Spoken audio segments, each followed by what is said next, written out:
Ele é um dos mais importantes médiums do Brasil.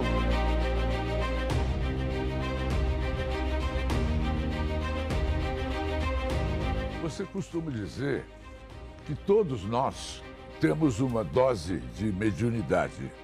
Todos nós somos médium. Seria você se assume como sucessor de Chico Xavier? Quanto tempo a gente fica desencarnado e onde a gente fica? E nós ficamos nas colônias espirituais, né? Orlando Noronha, muito obrigado. Eu me sinto homenageado em poder enriquecer a minha audiência com a sua presença. Eu acho que não preciso apresentar quem seja Orlando Noronha. Ele é um dos mais importantes médiums do Brasil, se não o mais importante, porque, eu já vou até começar, você conviveu muito com Chico Xavier. E o Chico Xavier, ele lhe deu algumas missões. Seria você se assume como sucessor de Chico Xavier? Amaury, é uma alegria estar no teu programa, uma honra. O seu trabalho é maravilhoso. Obrigado. E, diante da sua pergunta, desde 1980 eu tive contato com Chico Amor Xavier, como eu o chamo. Chico Amor Xavier. Xavier, como eu chamo. E recebi dele orientações, instruções. Eu era muito jovem, não tinha a maturidade, apenas vivia a questão da mediunidade sem compreender. Mas com Chico eu fui recebendo as orientações e com bases na doutrina espírita, codificada por Kardec, e várias viagens que eu tive em Uberaba se tornaram periódicas. Ele foi orientando como eu deveria proceder, mas jamais estarei na condição de ser interpretado como sucessor de Chico Amor Xavier. Eu trago para nós sempre, atualmente, de que Chico Xavier é um 5G para cima. 5G. 5G para cima. E eu me considero um simples orelhão a serviço, com muito ruído, aquele orelhão das fichinhas em que nós tínhamos aquelas dificuldades, não é? Então, somos apenas um trabalhador e um servidor, e Chico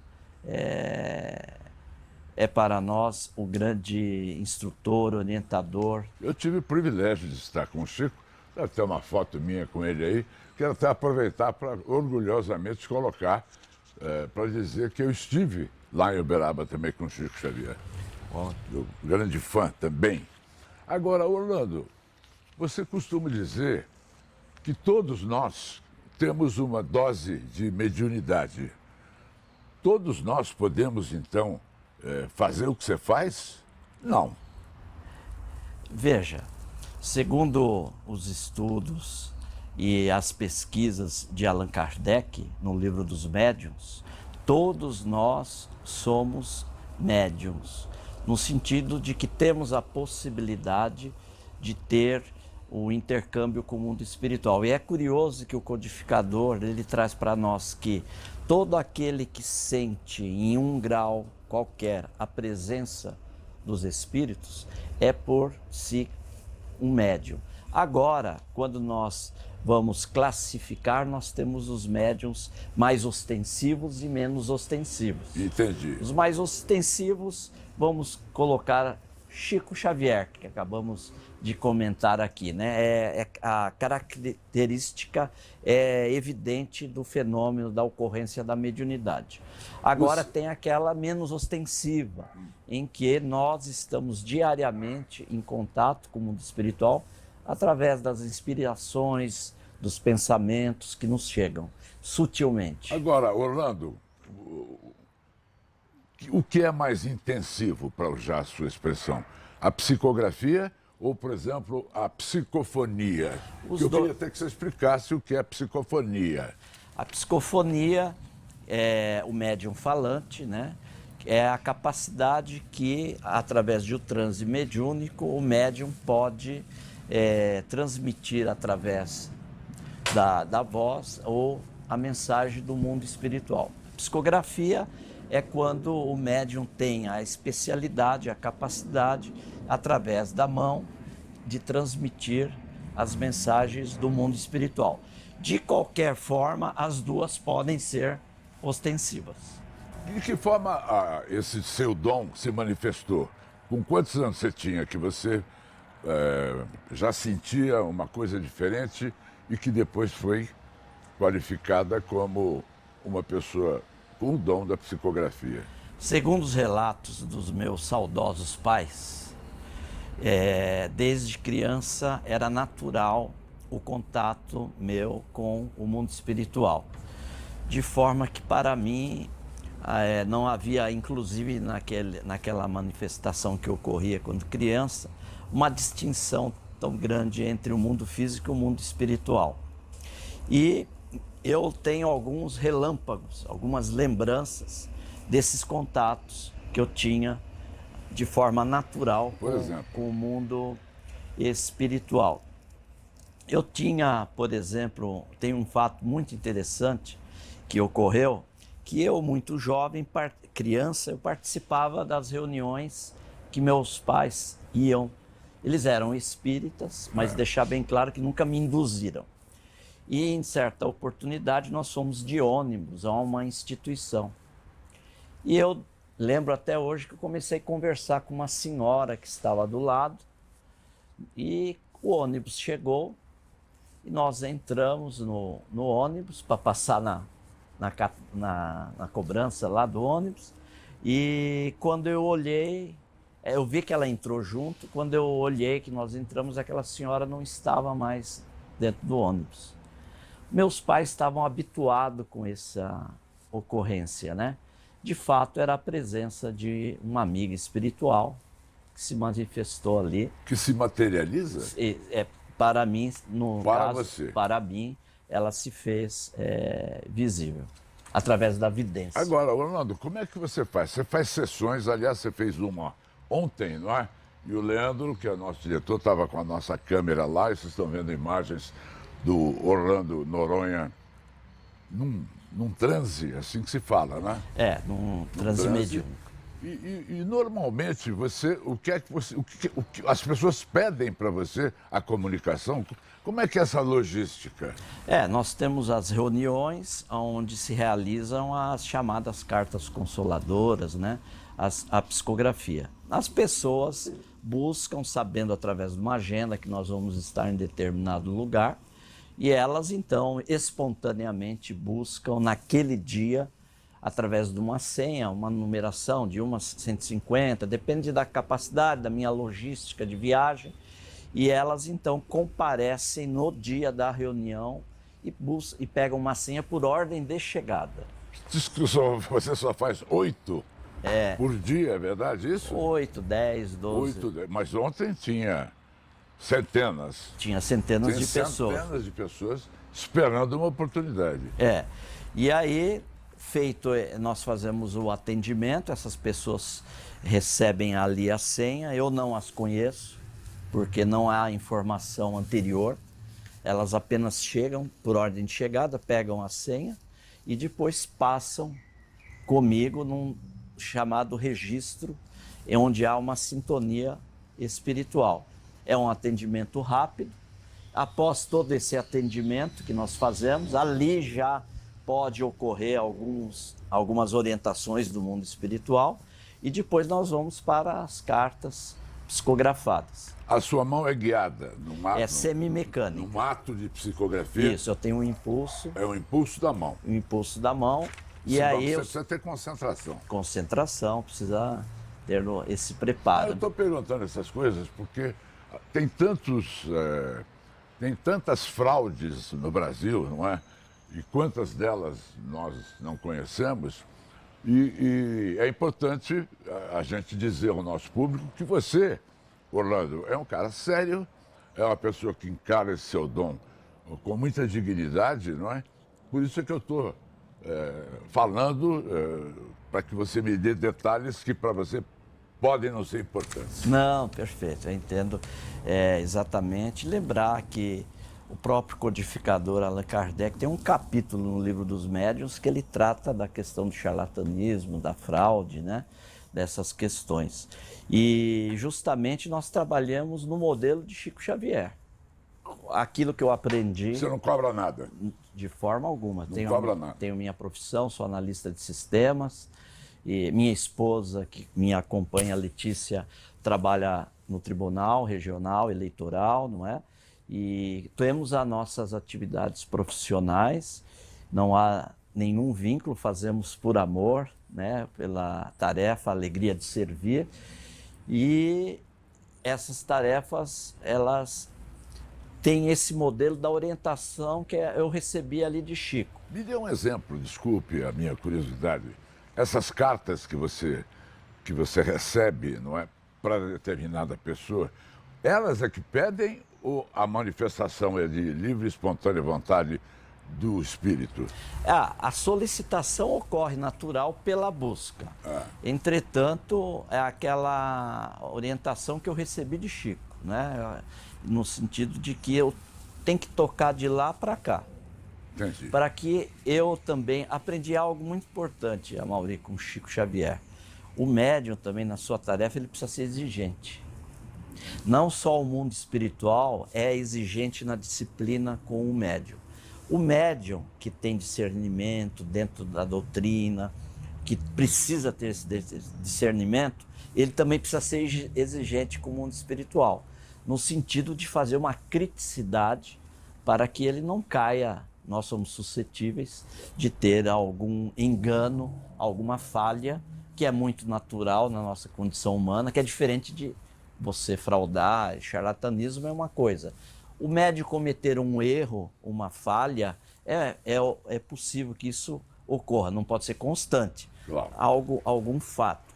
Mas me dê exemplos de algumas cartas que você psicografou, para eu saber também o que os seus consulentes mais querem. Vão procurar as pessoas que já se foram. Sim. E aí, eu uso dessa metodologia, né? O telefone toca de lá para cá. Então, se o telefone tocar, atendemos.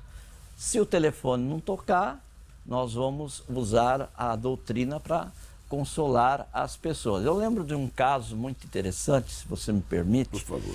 Porque muitas vezes o mundo espiritual nos prepara anteriormente, lembrando que nós temos as senhas, as pessoas buscam no dia e no horário da entrega da senha no dia, de forma que eu não tenho contato, não sei quem vai, não é pré-agendado, não tem nada agendado, informações nenhuma são entregues anteriormente, não é? E o nosso Leandro, ontem, ele viu qual é a ficha, é o nome do desencarnado, a data e quem pediu. Não tem outra informação nenhuma. Mas eu lembro que, em certa oportunidade que nós fomos atender no ABC Paulista, era no sábado, já era de madrugada, já estava dormindo, e eu acordei e eu vi que à minha frente uma jovem, muito bonita, cabelo muito bonito, olho lindo. E ela se aproximou e ela falou para mim, olha o relógio. Eu sabia que era um espírito, né? Olhei o relógio, era 3 horas da manhã. E ela falou assim, nesta hora, a minha mãe está ajoelhada na sala de casa, olhando para o meu quadro, pedindo para que eu venha na reunião, e eu estarei na reunião e você vai ficar sabendo. Olha. Aquilo, eu voltei a dormir, acordei de manhã, não lembrava. E quando fomos fazer o atendimento, quando entrou uma senhora, eu percebi a presença daquela jovem. E eu não tive dúvida, eu falei, porque o telefone tocou. Certo. Falei, a senhora estava fazendo o quê 3 horas da manhã? Aí ela falou assim, eu estava na sala, de joelhos e olhando para o quadro da sua filha. Mas como que você sabe? Olha, sua filha esteve comigo 3 horas da manhã, no horário que a senhora estava fazendo a sua prece. Ela está aqui presente. Ah, então ela vai escrever? Eu falei, não sei. Não sei. O fato de ter aqui no registro um contato não significa que terá a mensagem. E então, lembrando que as pessoas solicitam, mas nem sempre aquele familiar que está sendo solicitado está nas condições necessárias para transmitir a mensagem.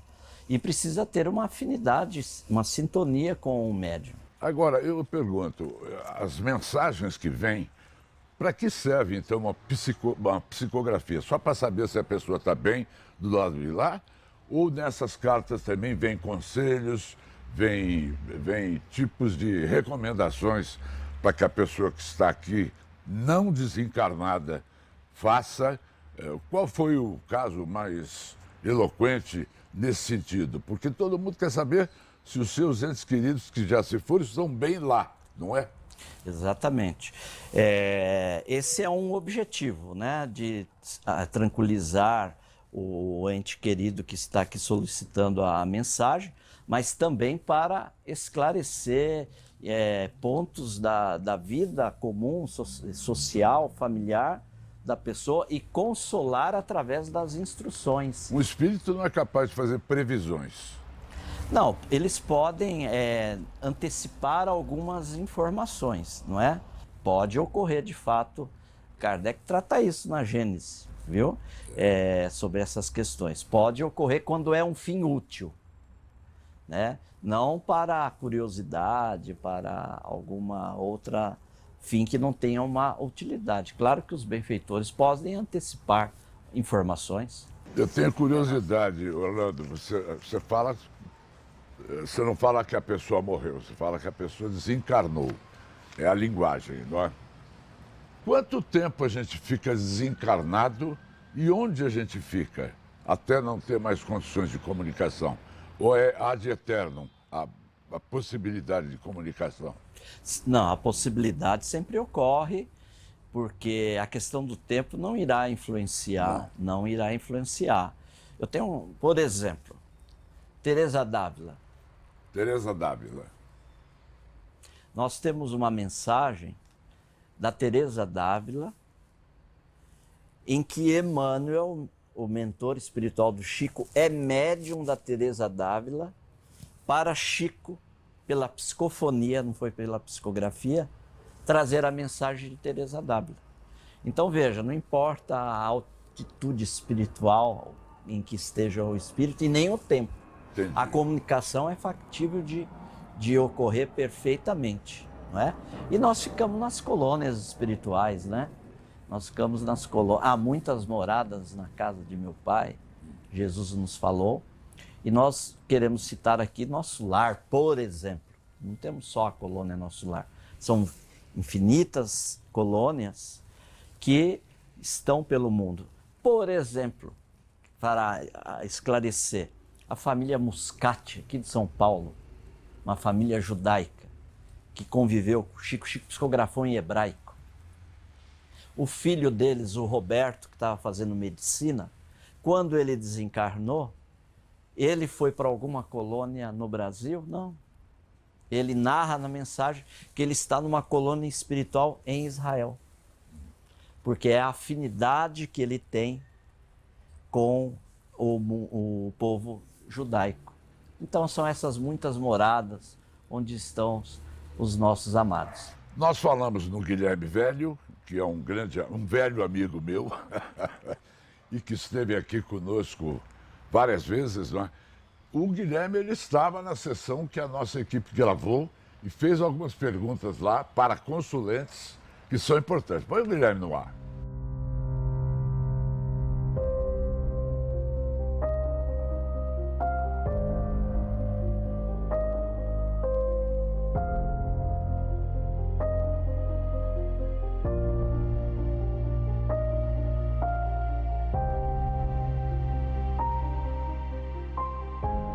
Mamãe, minha irmã Stephanie, papai Vanilson, a oportunidade da escrita é maravilhosa e hoje estou aqui com o coração batendo tão forte como toda aquela pegada do dia a dia. Mauri, esse caso que a gente analisou do Igor é um caso interessante porque ele sofre um acidente de carro, ele dorme no volante, bate.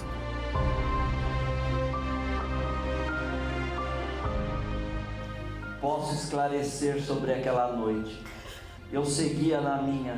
Em dado instante, eu cambaleei em um sono rápido, o suficiente para perder o controle. E assim o resto, vocês sabem, o carro colidido com o poste. Ele já, pelo que a gente soube, quando a gente foi avisado do acidente, ele já sofreu uma parada cardíaca no local, foi resgatado, ressuscitaram. Mas de lá ele já foi entubado e ficou 9 dias internado, mas já não teve retorno, né? A gente já não conseguiu falar com ele já não acordou mais. Já não acordou mais. Aí faltou tempo como Aí foi concretado, o médico avisou que teve mesmo a paralisia, a morte cerebral e não teve jeito. Eu não estou ausente. Quando os maiores daqui permitem, eu dou uma chegada em casa. Minha irmã está liberada no uso de meus perfumes.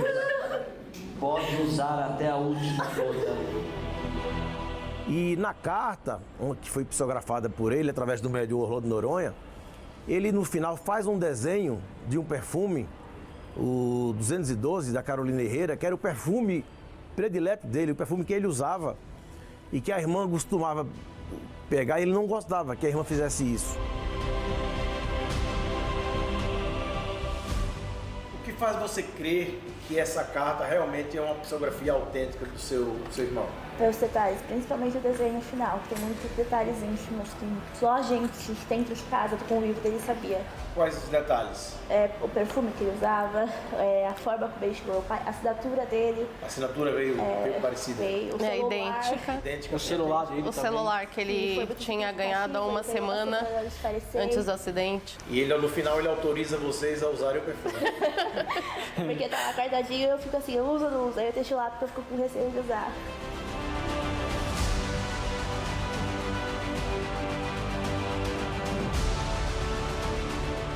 E logo após, nós pesquisamos nas redes sociais para ver se existia alguma informação que o médium pudesse ter acesso e constatamos que não.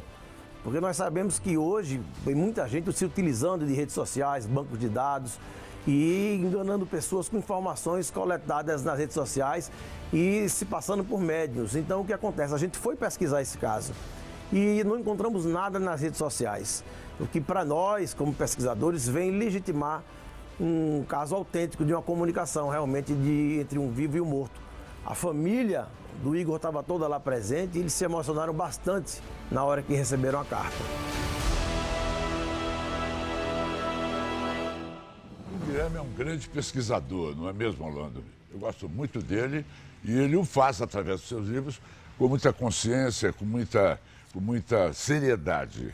Sim, o nosso querido Guilherme Velho é um pesquisador sério, responsável, que tem um comprometimento com a verdade, com a autenticidade, a qual nós temos muito carinho e muita gratidão e sempre estamos em prece para que ele continue essa tarefa de divulgar a imortalidade da alma autêntica, não é? Mas enquanto ele falava, você me disse que se lembrou de um caso interessante que vale a pena ser colocado aqui.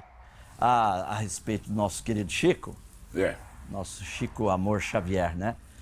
Muito bom. Eu lembro que em 86 nós fomos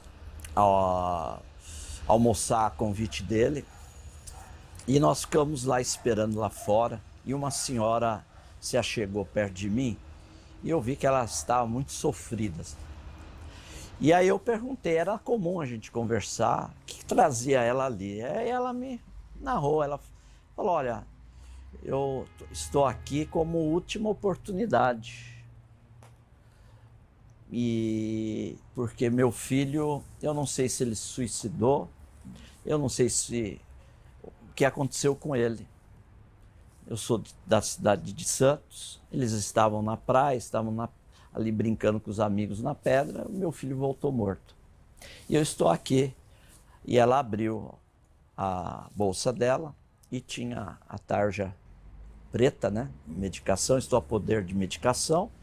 E num saquinho, eu lembro até hoje, parece que estou vendo, tá chumbinho. Se eu não conseguir falar com ele, eu não volto aqui. Não volto para Santos. Eu já me resolvo a minha situação aqui. E aí eu falei assim, muito bem, só que era tudo controlado ali para entrar no Chico, né? O Chico queria atender todo mundo, mas só que não era possível. Tinha uma limitação. Tinha uma limitação. Então, a gente sabia que ela não ia ter esse acesso. Eu falei assim, eu vou ceder minha vez. Se for possível, eu vou ceder minha vez. Mas você vai ver que eu cometi um erro. Mas eu acho que vou ser perdoado no mundo espiritual. E aí começaram a chamar. Aí chamaram o pessoal de Osasco. Estava eu, o seu Francisco e o Constantino. Chamou os dois para entrar, a pessoa que estava na porta, aí me chamou. E eu vim com ela para apresentar. Só que na hora que eu ia apresentar ela, a pessoa que estava na porta controlando foi chamada lá dentro. Eu peguei e falei, não, entra, pode entrar. Ela pegou e entrou, né? E depois eu tive o acesso, nós nos perdemos lá dentro da casa do Chico. E o pessoal naquela época já fazia, em 86, o self-service na casa do Chico. Então o pessoal fazia a fila, passava pela cozinha, né, fazendo esse movimento. O Chico ficava aqui, o pessoal passava com o prato, o Chico cumprimentava, recepcionando as pessoas. E eu, como um grande obsessor do nosso querido Chico, fiquei do lado do Chico, ali do lado, sempre acompanhando, e ele cumprimentava as pessoas, dialogava com as pessoas, né? Muito bem, seja bem-vindo, tal. E aí, de repente, o Chico virou para mim e falou assim, meu filho, faça um favor para mim. Tá vendo aquela senhora lá na fila? Eu olhei, era aquela senhora que entrou daquele jeito. Eu pensei, ele descobriu. Ele descobriu que que eu... você fez ele a gentileza de passar na frente. Eu fiquei com uma vergonha, né? Falei assim, ele descobriu. Aí ele falou assim, me traga ela aqui. Eu fui lá, falei, ó, o Chico quer falar com você, mas eu já te adianto que eu não falei nada para ele. Fique tranquila. Ele quer falar com você. Era aquela senhora que estava comigo. Sim. Aí aquela senhora veio, o Chico pegou na mão dela e falou, para que tanta dor, minha filha? O seu filho Marcelo está aqui do seu lado. Ele não se suicidou. Nenhum dos amigos dele fez alguma brincadeira derrubando ele da pedra na praia. Ele teve uma parada cardiorrespiratória e perdeu, evidentemente, o controle e caiu das pedras na praia, no mar. Trouxe um consolo. Consolo. Muito grande. Mas ele não está sozinho. Ele está ao lado da avó dele, que chama Ambrosina. Que, aliás, é o nome da senhora, muito prazer. O Chico Era isso. Chico era esse 5G que eu falo na nossa atualidade. Agora, para você invocar, não é, um espírito, é preciso ter ocasião e local apropriado. Por exemplo, eu não vou te pedir aqui no ar para você fazer isso, que provavelmente você não conseguiria. Há uma disciplina com a espiritualidade, não é? E realmente nós trabalhamos sob a orientação do benfeitor Natanael e essas reuniões ocorrem em locais programados, em horários programados para que ocorra a atividade. Agora, se o telefone tocasse, eu iria atender. Quantos livros você já escreveu? 7 livros. Esse é um psicografia. deles, esse é o mais recente. Que eu lhe entrego é o livro Colônia Espiritual, Novo Colônia Amanhecer. Espiritual. Novo E Amanhecer. eu vou mostrar para qual câmera? Aqui. Colônia Espiritual, Novo Amanhecer. E como é que eu faço? Como é que eu tenho acesso a... Vocês têm quantos livros? Quais sejam? 7 livros psicografados. Todos Psicografados? psicografados. Isso foi psicografado Psicografia. também? É o mentor espiritual Abelha. Pelo espírito, a abelha. É um apelido dele. O nome dele é André Braulio dos Santos. O que a abelha fala dessa colônia? Ele mostra a estrutura social e espiritual que há na colônia. Há departamentos, né? Cada departamento com a sua finalidade, há os bairros, há uma cidade espiritual com uma estrutura que continua o progresso e a evolução dos que chegam do mundo físico para o mundo espiritual. Ela é uma das inumeráveis colônias que estão pelo nosso Brasil, pelo nosso planeta. Agora, por que é que o Chico Xavier nunca se manifestou? Por exemplo, através de você. Allan Kardec alguma vez se manifestou? Por mim, não. Depois de ter desencarnado? Sim, Allan Kardec já trouxe sua comunicação, não é? Após a sua desencarnação para nós. E Chico Xavier, no que diz respeito, pelo menos por mim, não ocorreu Até hoje. essa mensagem. Mas entendo que ele está perto. Sim, Porque ele sempre orientou os médiuns, né? entendi. É algo que eu presenciei, as pessoas iam buscar orientação a respeito da mediunidade. Chico orientava muito os trabalhadores novos na mediunidade. E acredito que ele continua amparando aqueles medianeiros que estão no trabalho com Jesus. Orlando, como é que faz para comprar os seus livros, hein? Como esse aqui, que é o mais recente. É acessar diretamente a editora seac.com.br Sim. e compra diretamente da da editora SEAC, editora. de Bauru. Lembrando que todos os direitos autorais são cedidos em cartório por mim para os trabalhos sociais e os trabalhos da editora. Que bonito. Não fica... Eu vou encerrar essa minha entrevista te agradecendo muito poder conhecê-lo pessoalmente, fazer com que o telespectador que não o conhecia pudesse conhecê-lo, não é? E eu quero deixar, estou sentindo que você está querendo falar mais de Chico Xavier. Então eu quero encerrar o programa deixando você à vontade diante da minha câmera para falar do nosso querido Chico. Nós temos uma gratidão muito grande por Chico Amor Xavier. Principalmente na área do jornalismo, através das emissoras. Saulo Gomes fez um grande Pinga trabalho. Fogo, não é? Pinga Fogo. Pinga Fogo. Eu sempre digo que, na minha visão pessoal, que nós temos o movimento espírita, o Pinga Fogo, antes Pinga Fogo e depois Pinga Fogo, não é? E nós sabemos que as emissoras, o jornalismo, buscavam a figura de Chico Xavier para entrevistas, para a sua participação, devido a duas questões. Uma, a respeito da sua conduta moral, a pessoa que era, o trabalho social, a caridade que fazia. Outro, como um médium exemplar, que servia fielmente, como ele dizia, Jesus e Kardec. Então, nós temos uma gratidão muito grande por Chico, até por estarmos hoje falando do movimento da doutrina espírita de forma tão clara, com liberdade, a oportunidade que você nos dá, ao seu distinto programa, para que nós possamos trazer a nossa contribuição singela. E então, fica aqui o nosso preito de gratidão por esse homem que continua entre nós, porque ele não nos deixaria órfãos aqui. É verdade. Não é? E ele está silenciosamente trabalhando por esse mundo melhor, para que nós tenhamos mais paz, mais fraternidade uns para com os outros, que nós possamos erradicar do nosso plano o materialismo, porque o materialismo é fruto do nosso egoísmo, do nosso orgulho.